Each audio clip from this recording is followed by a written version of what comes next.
Olá, sejam bem-vindos à nossa disciplina de Operações Unitárias 3. Eu sou a professora Cássia Santos e na aula de hoje nós iremos falar sobre a fluidização, a operação então de leitos fluidizados. Um leito fluidizado, ele é caracterizado aí pela percolação ascendente de ar. Então, a gente tem um recipiente que pode ser retangular ou cilíndrico, e esse recipiente está cheio de partículas, e na base desse equipamento, nós vamos, então, colocar uma placa distribuidora, uma tela, algo que permita que nós possamos segurar essas partículas aqui dentro do leito e que permita também a passagem do ar ascendente.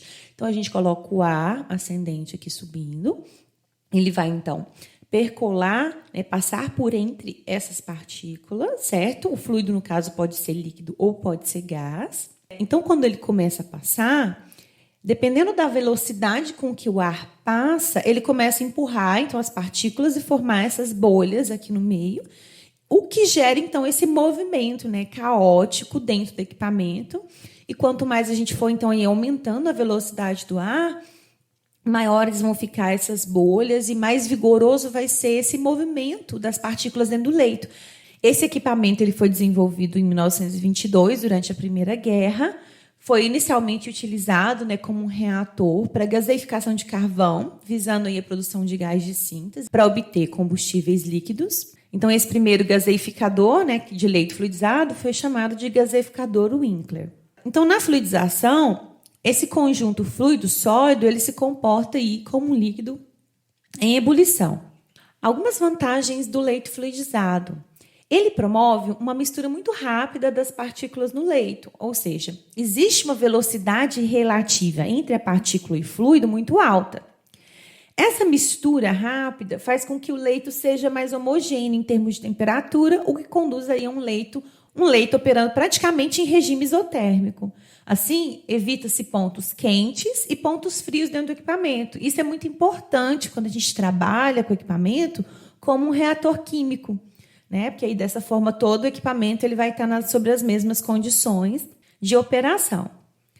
Por também ter essa mistura rápida, essa velocidade relativa sólido-fluido alta, esse equipamento promove aí elevados coeficientes de transferência de calor e massa, entre a partícula e o fluido, o que faz com que ele pode ser utilizado para várias operações que exigem aí a transferência de calor e massa.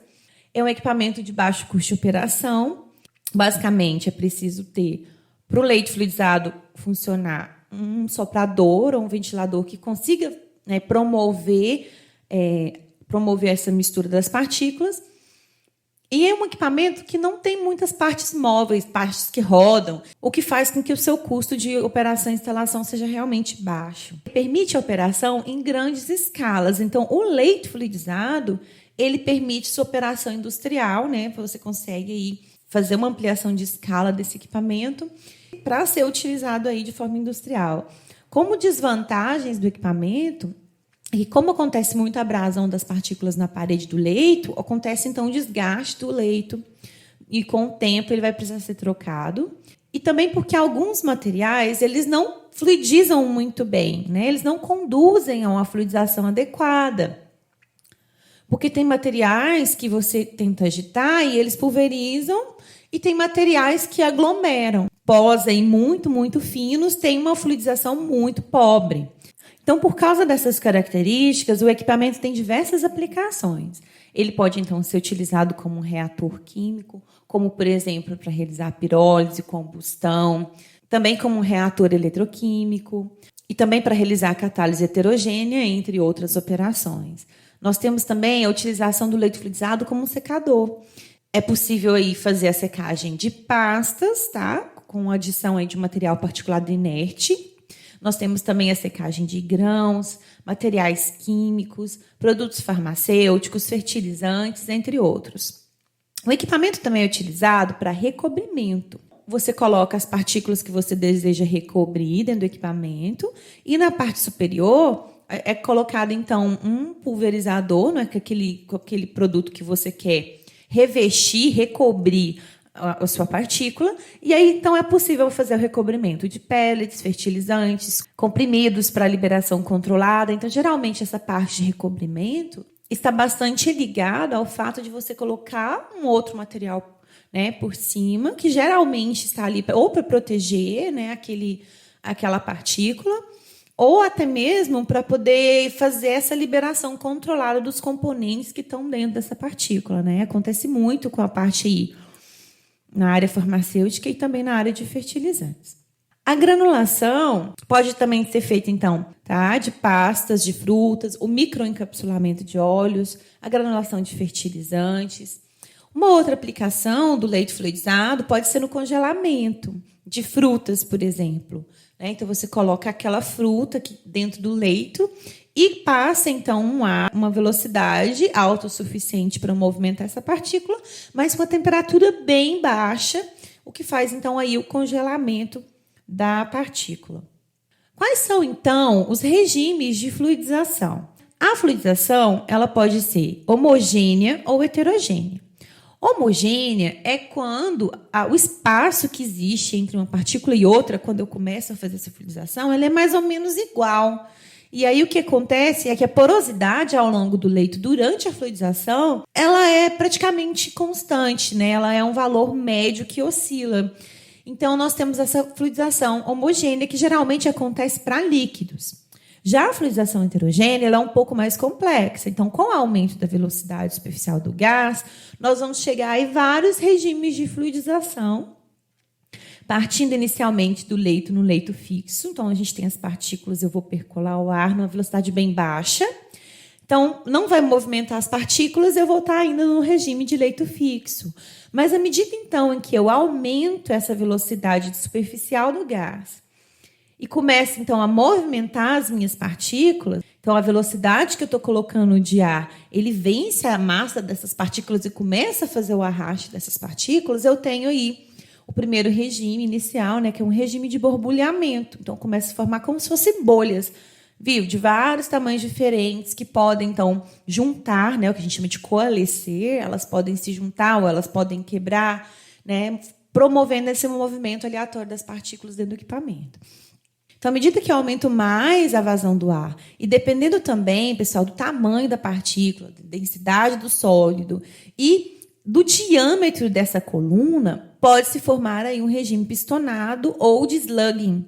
Tá? Então, o slugging é quando essa bolha fica mais achatada e ela começa a ter quase o comprimento do próprio diâmetro do meu leito, certo? Então, a gente chega nesse regime. E se eu aumento mais a velocidade do ar, eu começo, então, a ter uma expansão muito grande desse leito e começa a se formar, então, canais preferenciais bem alongados, tá? No regime que a gente chama de turbulento. Então, as partículas, elas são meio que empurradas e levadas até a parte superior e elas batem lá e elas começam a descer aqui próximo à parede do equipamento e forma-se, então, um regime meio que circulante, tá? Dentro desse equipamento. Então, essas três condições nós chamamos de fluidização agregativa, que nós temos aí regiões bem densas, tá, dentro do equipamento. E aí, quando a gente aumenta mais a vazão, a gente chega na fluidização rápida, que eu começo, então, a quase que querer arrastar essas partículas. É parecido com o turbulento, mas fica cada vez mais diluído o sistema. E as partículas também chegam lá no topo do equipamento e começam a descer, porque a vazão não é suficiente para fazer o arraste completo da partícula. No entanto, quando a gente faz, então, aumenta mais a vazão, vai chegar uma hora que vai acontecer o transporte mesmo desse sólido, que nós chamamos aí de transporte pneumático, né? Quando a gente está trabalhando aí com fluido gasoso. Também o transporte da partícula também pode acontecer na fluidização com líquidos, o que nós chamamos aí de transporte hidráulico. Lembra que eu falei que depende muito do diâmetro da partícula, da densidade da partícula? E aí a gente, dependendo dessas condições e também, pessoal, do diâmetro desse leito, né, a gente vai então chegar a alguns outros regimes de fluidização, né, que nós podemos classificar aqui de acordo com as propriedades dessa partícula. Então, as partículas, algumas têm mais facilidade de serem fluidizadas e outras não. E por causa disso, foi-se criada essa classificação de Geldert. Então, essa classificação, ela relaciona essa diferença de densidade que existe entre a partícula e o fluido que está sendo trabalhado com o tamanho da partícula. Nós temos aqui o primeiro grupo, que é o grupo C aqui, que nós chamamos de fluidização coesiva. Nós podemos perceber que a fluidização coesiva, a diferença de densidade entre o sólido e o fluido é bem pequena. E o diâmetro também é bem pequeno, então são pós finos e leves. Esses pós finos e leves, eles têm uma fluidização muito difícil. Alguns sólidos que caracterizam esse grupo C, farinha de trigo, cimento. Então, tem uma baixa expansão do leito, né, durante a fluidização, porque acontece muita formação de canais preferenciais. Então, na fluidização coesiva, só tem canalização, né? Eu não tenho bolhas, formação de bolhas, então isso promove uma mistura muito baixa das partículas, o que não é aí muito adequado. Geralmente, esse tipo de partícula, no leito fluidizado, faz-se a modificação do leito fluidizado para trabalhar, então, com leito fluidizado vibratório. O grupo A, que é esse grupo de tamanho e densidades intermediárias, é o grupo ideal para fluidização. Ele exibe aí uma faixa de fluidização não borbulhante. Um tipo de partícula que caracteriza esse grupo A são partículas utilizadas no craqueamento catalítico. Existe uma alta expansão do leito, né, durante a fluidização, porque existe a formação de bolhas. Essas bolhas, então, quebram, coalescem, o que promove aí uma alta mistura dos sólidos. Já o grupo B, que é a fluidização do tipo areia, são partículas um pouco maiores e mais densas. Então, no grupo B, acontece assim a fluidização e o borbulhamento ele já se inicia na fluidização mínima, que é quando a fluidização começa, já começa também o borbulhamento. Um exemplo clássico é a areia, né, de construção. Existe aí uma expansão moderada do leito, né? As propriedades das bolhas não têm muito limite de tamanho, tá? Podendo chegar aí facilmente no slugging, e tem um grau de mistura moderado dos sólidos. Já o tipo D é o que se chama de fluidização do tipo jorro. E, ultimamente, nós chamamos apenas região das partículas que jorram. Nós vamos ver que o leito de jorro ele é um equipamento que é derivado do leito fluidizado, mas ele tem propriedades bem diferentes. Então, as partículas muito grandes e mais densas, geralmente aí, acima de 1 milímetro, têm uma dificuldade grande de fluidizar e tem uma tendência maior a funcionar melhor num leito de jorro. Nós vamos estudar depois o leito fluidizado, o leito de jorro. Então, geralmente, as partículas de Geldert do grupo D são sólidos grossos, como, por exemplo, cascalho, grãos de café. E nesse tipo de leito, do leito de jorro, praticamente não existe uma expansão do leito, porque as partículas são muito grandes e densas. Pode sim se formar bolhas sem limites de tamanho e acontece uma mistura de sólidos baixa. Então, uma das primeiras coisas que nós vamos fazer ao fazer a operação das partículas em leito fluidizado é pegar as propriedades de tamanho e densidade e classificar essa partícula dentro da classificação de Geldert. Como podemos, então, fazer o dimensionamento de um leito fluidizado? A primeira coisa, nós precisamos listar quais são as variáveis importantes de um leito fluidizado. Ou seja, conhecer a geometria do equipamento, saber, então, quem é o diâmetro da seção cilíndrica ou da seção retangular que eu estou trabalhando. Saber, então, a altura, né, H desse meu equipamento. Eu chamei aqui de H0 a altura inicial dos sólidos dentro do equipamento. Para essa altura, empacotado dentro dessa geometria de leito, qual a porosidade inicial eu tenho, qual a densidade do fluido e das partículas, esfericidade das partículas. E depois, então, nós precisamos agora conhecer a condição de mínima fluidização. Essa condição é aquela em que eu vou colocar uma vazão, que eu chamei esse Q maiúsculo é da vazão de mínima fluidização.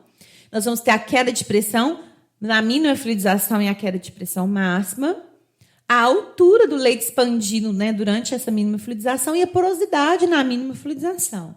Então, o que nós precisamos fazer é o quê? Primeiramente, nós obtermos o que a gente chama de curva característica experimental. A curva característica experimental, ela é, então, medidas de queda de pressão por velocidade ou vazão de ar. Tá? Então, a gente consegue relacionar Como fica a queda de pressão do equipamento quando eu vou, então, aumentando a minha vazão de ar, né? E eu vou promovendo, então, essa fluidização. Nessa curva característica, a gente consegue pegar a região do leito fixo e a região do leito fluidizado. E a gente consegue, então, definir qual foi aquela velocidade de ar que eu consegui começar a fluidizar o meu leito. Nós fazemos a curva da seguinte maneira. Então, nós colocamos as partículas dentro do leito, né, ligamos o soprador, no caso aqui uma fluidização sólido-gás, e então a gente começa a abrir a válvula e começa a medir essa vazão. Então, medir a vazão, quase zero, tá? Peguei a queda de pressão. Fui aumentando, peguei a queda de pressão. Então, essa curva que eu estou colocando aqui é o que a gente chama de ida. É o aumento da velocidade superficial do gás. Então, eu fui aumentando. Eu cheguei num ponto de pressão máxima. E aí chegou um ponto que essa pressão deu uma caidinha e estabilizou. Tá? Por quê? Porque começou, então, o leito deu uma expandida, tá? E aí existe um espaço vazio entre as partículas onde o gás está passando. E aí, a partir daí, essa pressão ela se mantém praticamente constante. Então, eu aumento agora a vazão e essa pressão não muda tanto. Em seguida, a gente vai fazer a volta, ou seja, eu vou começar a pegar as mesmas medidas, mas agora decrescente, né, com vazão decrescente. E a gente vai pegando aqui, na parte da fluidização, geralmente coincide com a ida, mas o que a gente chama de volta, ela não coincide nessa região de leito fixo. E por que isso acontece? Por causa da compactação inicial do leito. Então, geralmente, a gente coloca as partículas dentro do leito, compacta o leito ali, ou ele ficou um tempo, né, parado ali naquela posição, e as partículas já deram uma empacotada, tá? Então, eu parti na curva da ida de um grau de compactação do meu leito, ou seja, de uma porosidade diferente daquela porosidade da volta, porque na volta, eu já mexi bastante, misturei essas partículas, elas estão mais soltas, e então, esse empacotamento que vai acontecer na volta de leito fixo, ele vai ter uma porosidade diferente do que a anterior, e por causa disso a queda de pressão vai ser diferente. Então, o que acontece? A gente sempre pega a velocidade da mínima fluidização na volta. Por quê? Porque a volta vai ter sempre o mesmo grau de compactação, enquanto a ida, cada vez que a gente fizer, vai dar um grau de compactação diferente. Então, os parâmetros experimentais eles são sempre tomados aqui no sentido das vazões decrescentes, porque essa volta é sempre igual, né? Porém, a ida aí depende da compactação do leito. Como que nós podemos, então, encontrar essa velocidade mínima de fluidização experimental, né? A partir desses dados do gráfico?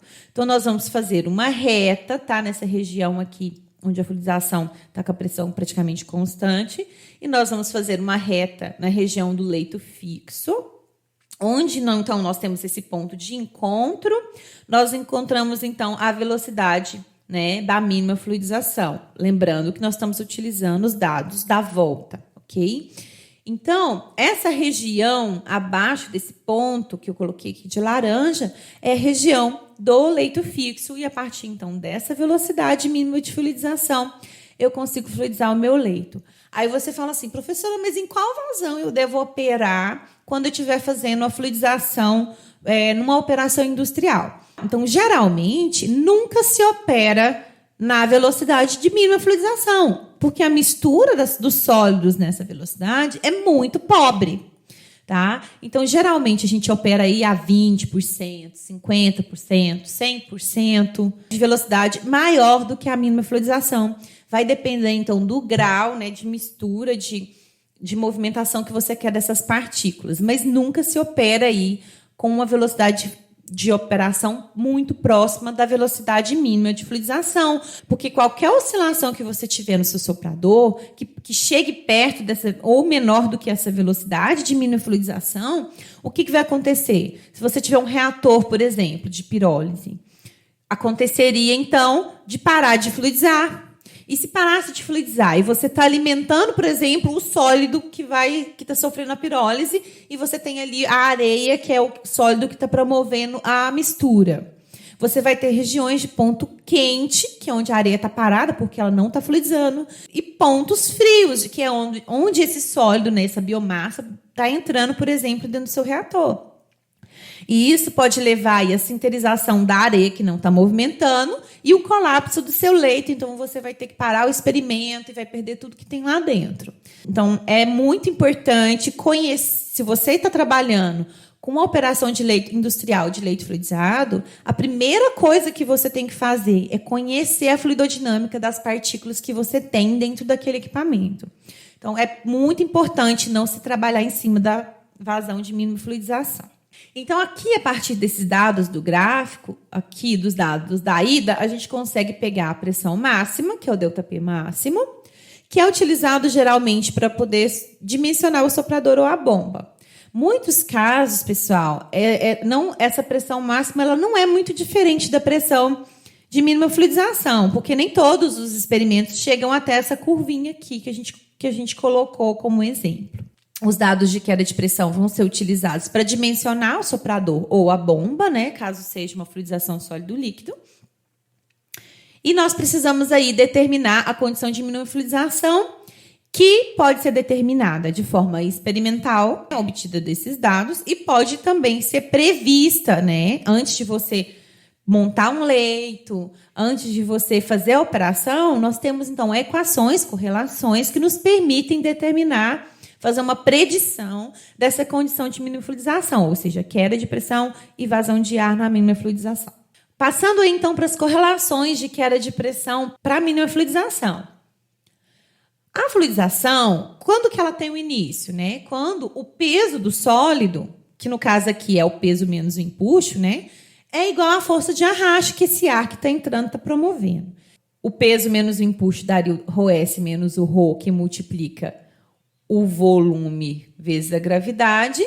Então, a gente sabe que nem todo esse volume, que é a área vezes a altura das partículas na mínima fluidização, nem todo esse volume está cheio de sólidos, né? Então, esse balanço aqui é para o sólido. Então, onde que tem sólido? Menos a porosidade na mínima fluidização. Isso tem que ser igual à força de arraste, que é quem? Que é a força resistiva vezes a área vezes o comprimento aí do equipamento. Lembrando aí que a força resistiva M é dado, então, por essa equação aqui, e ela possui unidades de força por unidade de volume. Por isso que a gente multiplicou por volume aqui, para ficar só força de cá e força do lado de cá. Então, do escoamento em meios porosos, né, partindo lá da equação da quantidade de movimento, a gente viu que a força resistiva ela é a queda de pressão piezométrica, tá, dividido pelo comprimento desse leito. Onde aí esse MF que eu coloquei se refere aí, né, no caso, o menos PMF, é a queda de pressão piezométrica na mínima fluidização. Se eu isolar essa queda de pressão aqui, eu tenho o M vezes o LMF, tá? Então, eu peguei esse M aqui, substituí e multipliquei, né, pelo LMF. E multipliquei agora por área em cima e embaixo, tá? O que faz chegar, então, nessa relação, que é a mesma coisa de falar que é o peso aparente, então, do sólido pela área. Para uma fluidização utilizando fluido gasoso, tá, a densidade da partícula é muito, muito maior do que a do fluido, e o do fluido pode ser desprezado. E a gente vem aqui, então, nessa equação, despreza essa densidade. Então, densidade vezes volume acaba me dando a massa de sólidos que eu coloquei, tá? Vezes a gravidade, dividido pela área. Então, a massa de sólidos, pessoal, é a densidade vezes o volume dos sólidos. Quem é o volume do sólido? É o volume do recipiente vezes a fração de sólidos que eu tenho naquele recipiente, né? Que é 1 menos a porosidade. Dessa forma, a gente consegue relacionar a massa dos sólidos que eu estou trabalhando diretamente com a queda de pressão piezométrica que aquele leito me produz. Então, dessa forma, se eu souber qual é a massa de sólidos que eu quero trabalhar, eu consigo dimensionar esse soprador, porque eu sei a queda de pressão na mínima fluidização, e também o contrário, né? Se eu tenho, então, um determinado soprador, eu consigo já prever qual a quantidade máxima de sólidos eu consigo trabalhar naquele equipamento.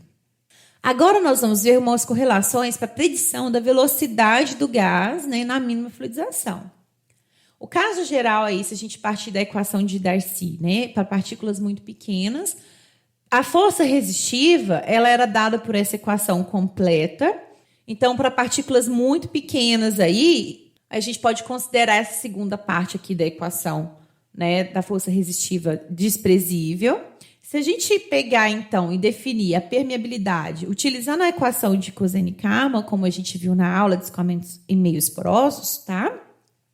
Nós temos aqui, né, a equação em que esse 36 beta, ele tem um valor de 150 ou 180, dependendo, então, da esfericidade da partícula. Então, partindo aí da equação, né, da força resistiva para um escoamento darciano, e pegando essa definição de força resistiva, né, que nós colocamos no slide anterior, nós podemos agora combinar essas duas equações, tá? E isolar essa velocidade aqui. E encontramos, então, que a velocidade do gás na mínima fluidização, geralmente em inglês o pessoal usa muito o símbolo U para essa velocidade, tá? É dado, então, por essa relação, que é uma função praticamente das propriedades do fluido e da partícula, tá? E do leito. Então, a gente tem aqui do fluido a viscosidade e a densidade, a porosidade do leito na mínima fluidização e a esfericidade, o diâmetro e a densidade da partícula. Tá? E esse diâmetro aqui, ele é um diâmetro médio, porque geralmente a gente pode trabalhar com a mistura de tamanho de partículas diferentes. A porosidade, então, na mínima fluidização, ela pode ser calculada a partir dessa equação de massa, tá, de sólidos, em que se eu tiver a altura dos sólidos na mínima fluidização e a massa de sólidos que eu coloquei, a gente pode isolar e tirar aqui quem é a porosidade. A literatura também apresenta outras correlações para poder fazer essa medida de velocidade de gás. Ergun, em 1952, fez uma extrapolação e obteve essa equação que é conhecida aqui como a equação de Ergun. Tá? Esse U aqui é o U da mínima fluidização, a velocidade na mínima fluidização. Então, fazendo um rearranjo, né, dessa equação, fazendo aí uma manipulação matemática, a gente fez aqui aparecer dV ρ sobre μ, que me dá o Reynolds, tá? Na condição da mínima fluidização. E essa parte toda que eu coloquei do lado de cá, nós chamamos então de número adimensional de Arquimedes. Então, o Arquimedes é dado então pelo diâmetro da partícula ao cubo, densidade, que multiplica a diferença de densidade vezes a gravidade sobre μ ao quadrado. Então, a gente poderia pegar essa mesma equação aqui, e se eu isolasse o Reynolds, a gente chegaria nessa relação aqui, né? Porque todo o resto, por exemplo, porosidade, esfericidade, estariam aí constantes. E a gente, então, teria a parte constante, eu chamaria de K1 e K2. E vários investigadores encontraram valores possíveis de K1 e K2 diferentes. Isso porque cada um deles fez experimentos com partículas diferentes. Então, aqui na tabela, a gente não tem falando quais são essas diferenças. Mas se você buscar o trabalho daquele colaborador, né, Richardson, 1971, você vai ver que ele fez aquela correlação utilizando partículas. Aí ele coloca uma faixa de validade para esses parâmetros, tá? Uma faixa de validade de porosidade, uma faixa de validade de densidade dos sólidos ou de esfericidade dos sólidos.